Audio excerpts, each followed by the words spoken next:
আসসালামু আলাইকুম। অনেক দিন পর রেল লাইনে যাত্রা করার সুযোগ হলো। তো অসুস্থ রোগী নিয়ে যাত্রা করার দরুন আজ রেলে যাতায়াত করা, কারণ আমাদের যশোর কুষ্টিয়া হাইওয়ে এতই খারাপ যে সেই রোডে যাওয়ার মতো কোনো পরিস্থিতি নাই আর কি।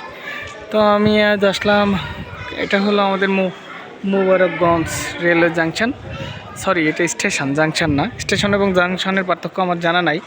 যদি কারো জানা থাকে আমার ভিডিও অবশ্যই আপনারা জানাবেন। তো এখানে আমি দেখছি যে অনেক মানুষ, আমিও যথারীতি যাত্রী। তুমি কোথায় যাবা? খুলনাতে যাবা? ওকে, এই বাচ্চাটা খুলনা যাবে, পরিচয় হলো। তো আনফর্চুনেট এখানে এসে দেখলাম আমার ফ্রেন্ড GM গৌরাঙ্গ, এখানে তার পোস্টিং। ঝিনাইদহে একসাথে লেখাপড়া করতাম। তো বন্ধু ভালোই লাগলো, অনেকদিন পরে পুরাতন বন্ধুর সাথে দেখা। তো এই কারণে আর কি আপনাদেরকে দেখানো একটু। তো আশা করি আপনারা আমাকে লাইক কমেন্ট শেয়ার করবেন, আমার বেশি ভিডিওগুলো বেশি দেখবেন। তো আজ এই পর্যন্তই, অন্য কোনো ভিডিওয় দেখা হবে ইনশাল্লাহ। আসসালামু আলাইকুম ওয়া রাহমাতুল্লাহি ওয়া বারাকাতুহু।